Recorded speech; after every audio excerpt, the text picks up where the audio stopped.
L'incroyable aventure de Magno et l'œuf tendre, épisode 1. Chapitre 1. Un beau soleil d'octobre réchauffait le salon de Magno et l'œuf tendre.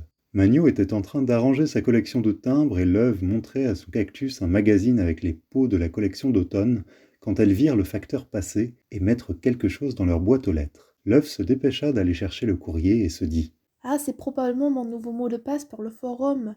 Je l'ai encore oublié. » Elle revint peu après avec une enveloppe bleu citron dans la main qu'elle montra à Magno, l'air joyeuse. Mais l'œuf s'était trompé. Elles avaient reçu une lettre d'invitation de la part de Lou pour fêter les 15 ans du Forum dessiné. Les deux furent si heureuses de pouvoir participer à nouveau à ce grand événement qui leur tenait tant à cœur. Pour être sûre de ne pas être hors sujet, Magno appela tout de suite Lou, la reine-mère, pour lui demander quel serait le code vestimentaire pour la fête de cette année.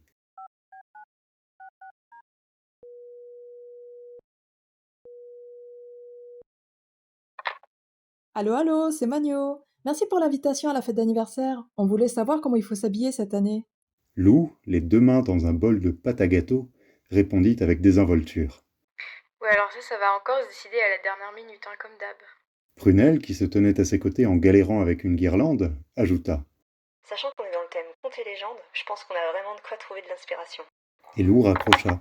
Elle avait encore tellement de choses à préparer. L'œuf était contente. Ce serait l'occasion de porter les beaux costumes que Magno avait cousus l'an dernier. C'est ainsi que l'œuf décida de se déguiser en princesse et Magno en bouffon du roi.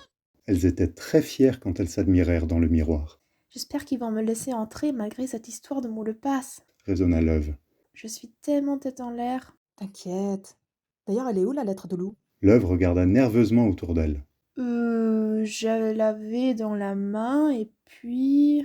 Les deux cherchèrent partout, mais elles durent finalement admettre qu'elles avaient perdu non seulement l'invitation sur laquelle se trouvaient les précieuses coordonnées, mais également leur lubiphone, seul moyen qu'elles avaient pour contacter la reine-mère.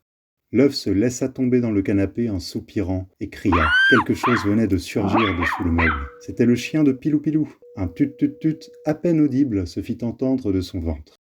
Tout devint clair. L'œuf n'avait pas bien fermé la porte, le chien était entré, et il avait dévoré les deux objets précieux. Les nerfs étaient tendus, mais les amis décidèrent de rester calmes. Ni une ni deux, l'œuf affirma qu'il suffisait de demander le chemin aux Lubiens. Ils nous aideront à coup sûr, charmants comme ils sont. Et ce fut parti. Elles se mirent en chemin pour aller à la rencontre des Lubiens, ces êtres sympathiques qui peuplaient la belle ville de Citropia.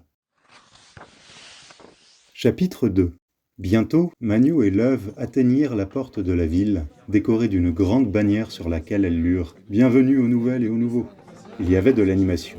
Un Lubien en tablier leur proposa des crêpes, tandis qu'un autre, avec un manteau noir et des lunettes de soleil, voulait leur vendre de petits gâteaux secs. Magno et l'œuf avaient du mal à avancer, tant il y avait de gens autour d'elles, dont chacun était déterminé à leur recommander un lieu sympa où se déroulaient des événements à Citropia. Mais soudain, une lumière dorée apparut, et tout le monde se tut. Bah qu'est-ce que vous faites? Retentit une voix solennelle. Ces deux-là ne sont pas nouveaux, vous n'avez pas vu que ce sont Magno et Love? Elles connaissent très bien leur chemin, vous inquiétez pas. Bien que le duo se sentît aveuglé par cette apparition gracieuse, il reconnut qu'il s'agissait de Sibu. « Vous êtes venus participer au sacrifice des arrivants ?» demanda celui-ci avec un sourire plein de bonté. Il montra du doigt un hôtel où étaient attachés Miroir et Georges. Magno et l'œuf se jetèrent un regard nerveux.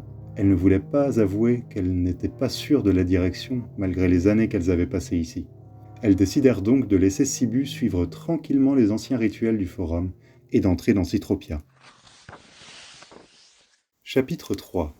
Continuant leur chemin, Magno et l'œuf arrivèrent bientôt au centre-ville.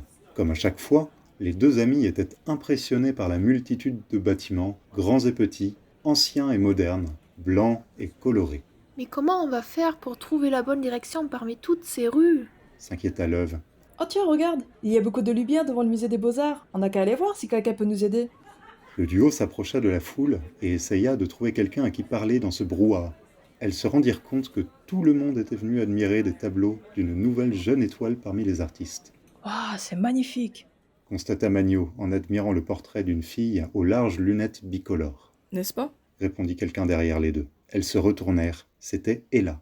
Cet artiste est vraiment un génie. C'est qui en fait? Demanda l'œuf. Ah, vous ne savez pas? C'est ma sœur Blichit qui expose ses œuvres ici. Mais je pense qu'elle est partie dans une de ses peintures pour chercher de la lumière d'étoile Chimirana pour en faire de nouvelles couleurs. Attends, l'interrompit Love. On peut traverser les peintures à Cétropia? Hélas secoua la tête face à autant d'ignorance.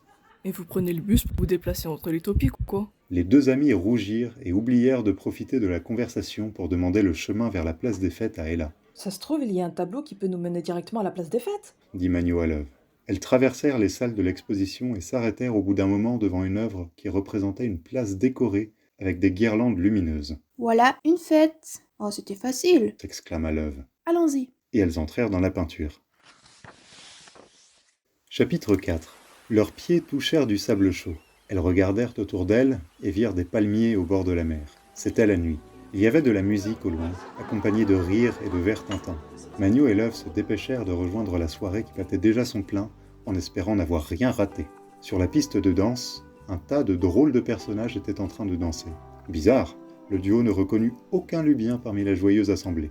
Il se demandait si les masques faisaient partie du code vestimentaire de cette année, quand quelqu'un avec une tête de trèfle proposa sa main à Magno pour danser.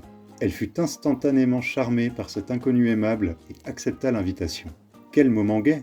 Ils tournèrent en rond, encore et encore. Love, cependant, alla à la plage à la recherche de Lou. Elle avait comme un vague sentiment de familiarité avec cet endroit. En tombant sur un énorme écran rose, elle y vit d'un coup plus clair. Les deux s'étaient trompés.